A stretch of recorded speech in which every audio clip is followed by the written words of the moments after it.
So this is a quote from my friend Pat Fish, who said that Spacemen 3 were taking drugs so other people don't have to, which is save you a lot of money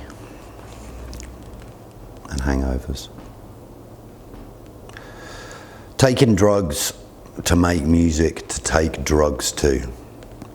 This seems to be a phrase that people have taken to heart regarding Spacemen 3.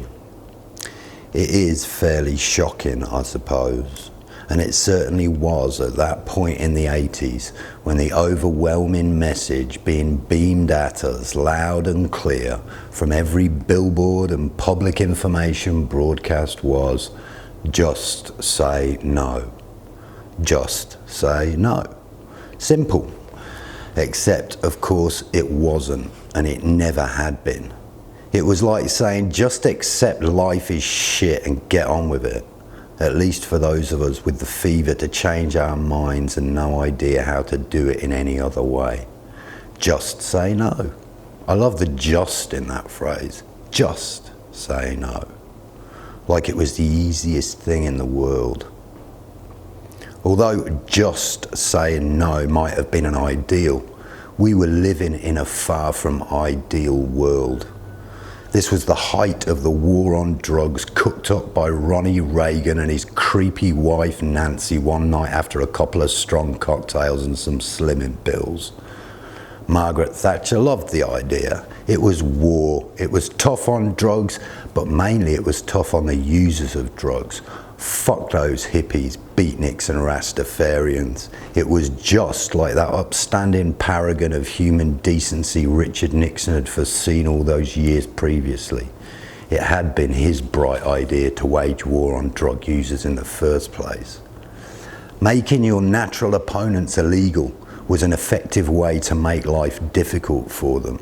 Those druggies weren't going to vote for the joyless embrace of a solid career and boring sex in some miserably over-mortgaged fuck hutch at the edge of despair. Just say no. Pleasure was for the weak, and this was the time of personal responsibility.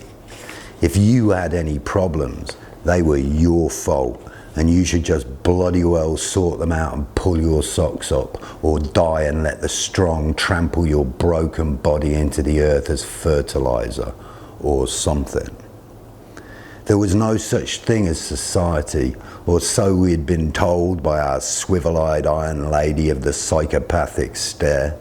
Unfortunately, we were in a band, which is a fairly social thing to do, so we were understandably a bit confused about society, and we took drugs. We were never going to agree with our leaders. We had been educated about drugs, in a way. There'd been Zammo, the stereotypical smackhead from our school days soap opera Grange Hill. Nobody wanted to be like Zammo, who in the course of about a month of episodes went from being a lovable character to a shuffling zombie. Why didn't Zammo put us off? I wonder why Zammo did heroin. Probably some drug pushers gave him some drugs outside the school playground and then he was gone. One of the less than human hordes who would nick your telly and stab your dog for a fix. We didn't want to be like Zammo, and we didn't want to die of ignorance either, as the terrifying new public information films about AIDS warned us with the weight of the crashing tombstone that ended that particular advertisement for life.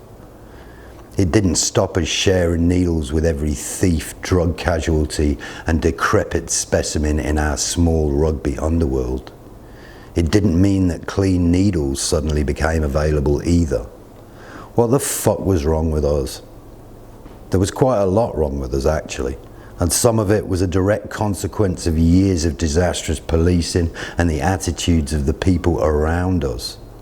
Of course, we had personal problems too, but nobody wanted to talk about them. Just say no to everything, including rational debate and harm reduction.